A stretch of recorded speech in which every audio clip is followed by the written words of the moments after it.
So guys, electric car plan करने वाले लोगों के लिए एक खुशखबरी है। मारुति ने लॉन्च कर दी है अपनी लेटेस्ट प्रोडक्ट ई विटारा।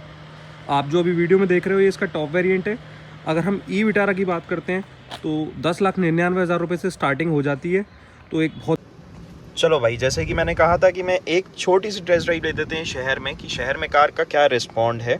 जैसे कि ये बटन मैंने नीचे करा, एक हैंड ब्रेक है, इसका भी काम बताऊंगा। बहुत होल्ड वाला जो है ये बहुत काम की नया फीचर्स दिया है मारुति ने, बहुत काम का है। अब मैंने ये शिफ्ट करा, ड्राइव मोड पे शिफ्ट हो गई कार, हैंड ब्रेक मेरा हट चुका है। अब मैं कार धीमे धीमे ड्राइव कर रहा हूँ। जैसा कि आप देख पा रहे हैं कि विजिबिलिटी कार की पूरी एसयूवी वाली है कि आपको हाँ मज़ा आने वाला है कार चलाने में, कि शहर में इतना भी नहीं है कि आपको बोनट क्लियर दिख रहा है। ये एल के फीचर है, अभी लाइन वाला है, मैं आपको इसको बताऊंगा कैसे है। कुछ इस तरह का ड्राइव है शहर के अंदर, बहुत स्मूथ है, आपको नहीं लगेगा। लेकिन हाँ, इलेक्ट्रिक कार में जो आपको दिखता है कि पेट्रोल और डीजल से ज़्यादा टॉर्क मिलता है, जैसे कि एक रफ्तार एकदम से बूम हो जाती है कार, ये हमें इलेक्ट्रिक कार में ही टॉर्क बेहतर मिलता है। भाई ऊंची नीची सड़कों में, थोड़ी सी खराब सड़कों में थोड़ा सा स्टिफ देखने को मिल सकता है सस्पेंशन। ये जैसे मैं चल रहा हूं तो कार थोड़ा सा ऊपर नीचे कर रही है क्योंकि खराब रोडों पे। भाई अब मैंने ये जो कर दिया है इसमें अडेप्टिव, ये वाला बटन अडेप्टिव क्रूज कंट्रोल का दिया है और ये मैंने ऑन कर दिया है। अब मैं सिर्फ बैठा हुआ हूँ, जैसे कि फर्ज मानिए कि मेरा ये मैंने पैर छोड़ दिया और सामने वाले को अपने आप डिटेक्ट कर रहा है और मैं रेंज डिसाइड कर सकता हूँ कितना करना है। जो ग्रीन ग्रीन आ रहा है इसको मैं डिसाइड कर सकता हूँ कि मेरी कार कितनी दूरी रहेगी इन लोगों से, और ये खुद ब खुद डिटेक्ट होकर चल रही है। मैंने पैर छोड़ दिया, अपने आप स्पीड बढ़ा लेगी, अपने आप बंद कर देगी स्पीड को। अब मैं ये भी डिसाइड कर सकता हूँ कि मेरी कार जो है लेन में चलेगी। भाई अपने आप ये देख रहे हैं, अपने आप मुड़ेगी, अपने आप ये कर रही है, ये डिटेक्ट कर रही है लाइन्स को। ये दोनों लाइंस जो हैं वाइट वाली, ये डिटेक्ट कर रही है इसको। मैंने स्टीयरिंग छोड़ दिया, लेकिन मुझे पकड़ना पड़ेगा स्टीयरिंग। अब ये हल्का सा मोड़ है, ये देख पा रहे हैं आप, और मैंने स्टीयरिंग छोड़ा हुआ है। ये कार खुद ब खुद अपने आप लेन से ना बाहर जा रही है ना। तो राहुल भाई, कैसा एक्सपीरियंस है मारुति ई विटारा चलाने का तुम्हारा? भाई बहुत बढ़िया एक्सपीरियंस है ई विटारा चलाने का मेरा। जो सबसे पहले जो मैं कहूँगा वो टॉर्क मतलब कि फॉर एग्जांपल जो कार का टॉर्क है ना जी भाई इसको कोई पकड़ ही नहीं सकता। अच्छा, देख रहे हो भाई, 0 से और 50 कब पहुंच जाती है गाड़ी एक पैडल प्रेस करने पे, आपको मालूम? मतलब सडन एक्सेलरेशन मिल रहा है इसमें गाड़ी में। अरे क्या बात है और भाई, हैंडलिंग इतनी प्यारी है कि मजा आ जाता है। और यार इसका इंटीरियर राहुल भाई कैसा लगा तुम्हें? तो भाई कोई मतलब ही वो नहीं। पहले तो मैं आपको कंसोल दिखाना चाहता हूँ। ये अरे वाह भाई, ये तो मर्सिडीज वाला कंसोल दिया है। ऐसा लग रहा है कि आप एक जहाज वाली गाड़ी में बैठे हुए हैं जहाँ ना कोई गियर ना कोई कुछ। क्या बात है भाई, क्या बात है, क्या बात भाई ऑन है। अब ये सामने वाले ट्रक को जो है डिटेक्ट करती जा रही है और धीमे धीमे मैंने ब्रेक छोड़ रखा है और धीमे धीमे करके उसको डिटेक्ट करने के बाद और धीमे धीमे अपने आप ही ब्रेक इसने ले लिए हैं। मैं कोई ब्रेकिंग नहीं कर रहा हूँ, मैं कुछ नहीं कर रहा हूँ, ये और अपने आप गाड़ी स्टॉप हो गई। अच्छा फीचर है भाई।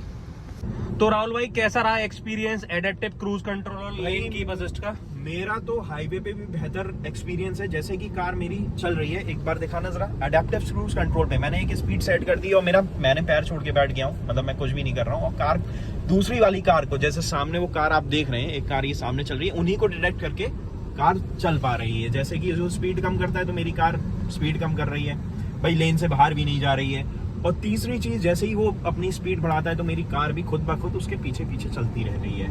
मतलब भाई ये तो बहुत अच्छा फीचर दिया राहुल भाई गाड़ी में भाई। अब मैं आपको बता देता हूँ जो कंपनी ने मॉडल निकालने हैं वेरिएंट वाइज, वो है डेल्टा, जिसमें कि 49 किलोवाट की बैटरी आएगी और जो रेंज कंपनी कोट कर रही है वो 440 की कर रही है। फिर उसके बाद आएगा जीटा एंड अल्फा, इसमें जो बैटरी आने वाली है वो 61 किलोवाट यानी कि 61 किलोवाट की बैटरी है और जो कंपनी कोट कर रही है रेंज की वो 543 कर रही है। ऐसे ही मैं डिफरेंस आपको बताता हूँ कि उसमें डेल्टा में क्या फ़र्क है, क्या फीचर्स का फ़र्क है, जीटा में क्या फ़र्क है और अल्फा में क्या फ़र्क है। तब वो ड्राइविंग सीट पे बैठा हुआ था, अब मैं कंफर्ट की बात कर रहा हूँ कि अब मैं को ड्राइवर सीट पे आके बैठा हूँ तो कैसा मेरा एक्सपीरियंस है। पहले तो मैं आपको दिखा देता हूँ, ये जो सनरूफ है, जैसे कि ये भाई खुलती नहीं है, मून रूफ है, सॉरी मून रूफ है। ये कुछ ऐसा आपको को ड्राइवर से नज़र आएगा। में डाउट था कि भाई हम अपने व्यूअर्स को जो बता सकते हैं वो ये बताइए कि डेल्टा में क्या फर्क है, सीटा में क्या फर्क है और अल्फा में क्या फर्क है। जैसे कि बैटरी का मैं बता चुका 49 किलोवाट का है, तो मैंने पहले क्लियर कर दिया। हम बात करते हैं फीचर की, जैसे कि फर्ज मानिए कि ये है, बताइए मुझे। देखिए सबसे पहले अभी हम ड्राइव कर रहे हैं ये टॉप वेरिएंट, तो अल्फा। क्या अल्फा अभी हम ड्राइव कर रहे हैं, इसमें क्या क्या फीचर्स मिलेंगे वो मैं बता देता हूँ। कुछ हाईलाइट फीचर्स हैं, जैसे 360 डिग्री कैमरा है, वो सिर्फ आपको इसी वेरिएंट में मिलेगा। ये जैसे कि मैं एक बार आपको दिखा देता हूँ, ये है 360 डिग्री कैमरा है। इसके अलावा सनरूफ है, आप दिखाइए ऊपर, सनरूफ हमें सिर्फ टॉप वेरिएंट में मिलने वाली है। मून रूफ है बेसिकली, ये खुलती नहीं है सर, ये अटैच दी हुई है ऐसी से। इसके अलावा वायरलेस चार्जर है, ये आपको सिर्फ टॉप वेरिएंट में देखने के लिए मिलेगा।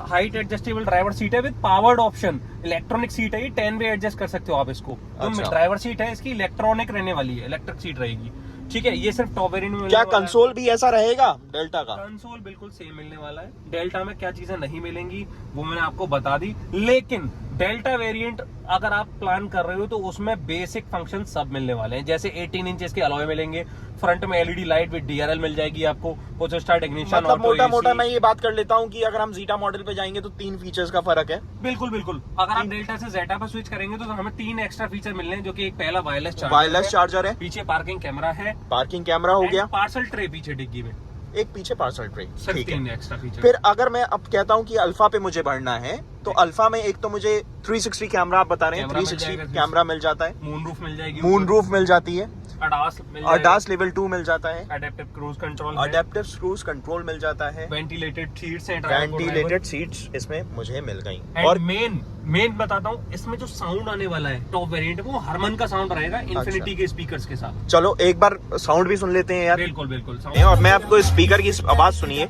म्यूजिक सिस्टम अच्छा है।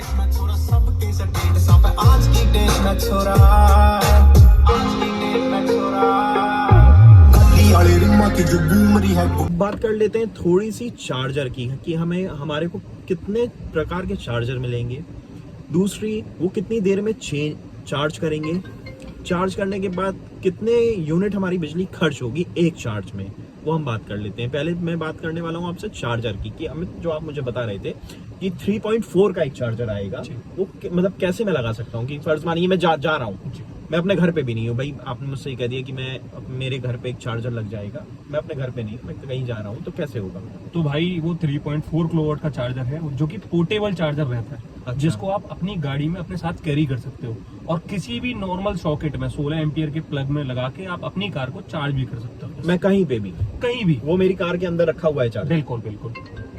ये तो बहुत अच्छी बात है जी। मैं कहीं पे भी जा रहा हूँ तो मैं डिस्चार्ज कर लूंगा, लेकिन उसकी चार्जिंग टाइम क्या रहने वाला है? कि भाई सबसे छोटा चार्जर रहेगा 3.4 का, तो उसका चार्जिंग कितना, मतलब कितनी देर में मैं कर सकता हूँ? लगभग 20 से 22 आवर्स लेगा वो फुल चार्ज करने में, क्योंकि वो 3 किलोवाट का है, हमारी कार 61 किलोवाट की है, तो अराउंड 20 आवर्स का टाइम फुल चार्ज। मतलब इतना कर देगा कि मुझे एक जगह से दूसरी जगह पहुंचा पाएगा आराम से। बिल्कुल कि भाई मैं कहीं अटकने नहीं वाला। जी जी। दूसरा जो चार्जर अब हमारे घर पे लगने वाला है, जैसे कि आप मुझे बता रहे हैं 7.4 का, हाँ, तो जिसका क्या रहेगा?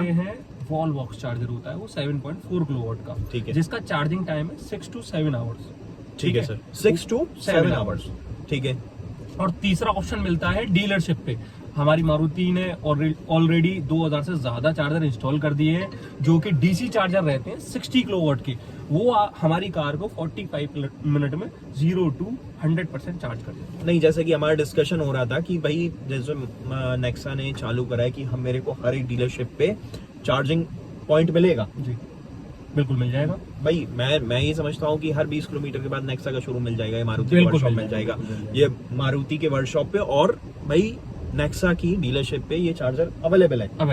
मैं अपना स्लॉट भी बुक करा सकता हूँ, स्लॉट बुक जैसा कि क्या नाम था उस, एक मारुति ने अपनी एप्लीकेशन लॉन्च करी है, जो कि आप अपने फोन में इंस्टॉल कर सकते हैं, ई फॉर मी ऐप। अच्छा। जिसमें कि आप अगर लॉग इन करेंगे अपने फोन नंबर से, तो नियर बाई जितने भी चार्जर अवेलेबल होंगे वो आपको शो करने लगेंगे, तो जहां भी फ्री है आप वहां पे स्लॉट बुक कर सकते हैं और अपना जो है चार्ज कर सकते हैं कार को। ये रहेगा। ये तो अच्छा है कि मैं पहले से डिसाइड कर सकता हूँ कि फर्ज मानो मैं दिल्ली जा रहा हूँ तो मैं दिल्ली में भी, और क्या मारुति में ही चार्ज पॉइंट होगा? मैं कहीं पे भी कर सकता हूँ, कहीं भी कर सकते हैं। ये तो मेरा इवन ना प्राइवेट चार्जर्स भी आपको शो करेंगे, विजिबल होंगे। नियर बाई प्राइवेट चार्जर्स हैं, जितने भी अवेलेबल चार्जर्स हैं वो सब आपको उसमें विजिबल रहेंगे। मतलब मेरे को चार्जिंग अगर नहीं भी है, मेरे को फास्ट चार्जिंग करनी है तो मैं कर सकता हो। यूनिवर्सल चार्जर रहता है, इजी टू गो हो गई बिल्कुल। चीज है मेरे लिए, कहीं हेडेक वाला सीन है नहीं कि मैं पहले से भी कर सकता कोई रेंज एंजाइटी नहीं है आपको, बैटरी चार्जिंग की एंजाइटी नहीं होगी, क्योंकि अवेलेबल चार्जर्स ऑलरेडी आपके E4Me ऐप पे शो होंगे वाली है। एक बार के चार्जिंग पे जैसे कि मेरी 61 किलोवाट की बैटरी है जी, तो मेरी यूनिट कितनी खर्च होगी? ठीक है मैं बता कैसे देता हूँ। होगा? जैसे कि हमारी कार की बैटरी है 61 किलोवाट, तो ठीक है। सीधे सीधे हो जाती है 61 यूनिट। अभी यूपी में जो रेट चल रहा है पर यूनिट का वो 8 रुपीज चल रहा है। ठीक है। अगर हम इसको मल्टीप्लाई कर लेते हैं 61 को 8 से, तो हमें मिल जाता है सीधे सीधे 488 रुपए। 488 रुपए में हमारी कार फुल चार्ज हो जाएगी, फुल चार्ज जिसमें कि रेंज मिलेगी हमें 543 किलोमीटर। 543, यानी कि मोटा मोटा मैं ये समझ लेता हूँ कि 500 किलोमीटर मेरी गाड़ी चली, बिल्कुल। लेकिन मैं 10 दिन अपनी गाड़ी चलाता हूँ, तो यानी कि 50 किलोमीटर पर डे के हिसाब से, यानी कि 50 किलोमीटर मेरी गाड़ी आज चल रही है। भाई हर रोज रनिंग इतनी है मेरी 50 किलोमीटर, तो बिल्कुल। यानी कि 488 रुपए में 10 दिन गाड़ी चलाऊंगा मैं। बिल्कुल बिल्कुल सही बात है। आपने एक बार 488 रुपए में फुल चार्ज करनी है और आप ठीक है। 10 दिन आराम से ड्राइव कर सकते हो, अगर आपकी रनिंग 50 किलोमीटर पर डे है तो। ये तो बहुत अच्छी चीज है यार। आपकी रनिंग कॉस्ट आने वाली है ₹1.20 किलोमीटर। एक शोरूम पे चार्जिंग पॉइंट्स अवेलेबल हो जाएंगे, जैसे कि ये आप देख पा रहे हैं, ये ऐसे वाले। सर जो हमने बताने की कोशिश करी है, आई होप कि आपको समझ में आया हो, और अगर कुछ नहीं आया हो या कोई और जानकारी आप हमसे चाहते हैं तो हम आपको कमेंट में आप हमें बता दीजिए, हम आपको पूरा जवाब देंगे किसी भी चीज का, और कोई भी कार का आप हमसे रिव्यू पूछ सकते हैं सर। इसके अलावा प्लीज सब्सक्राइब कर लेना हमारे चैनल को और वीडियो को लाइक करना, जिससे आप हमसे जुड़ जाएं और लेटेस्ट अपडेट आपको मिलती रहे। आपको हर चीज की हम जानकारी दे देंगे, आप हमें बता दीजिएगा सर। Thanks for watching.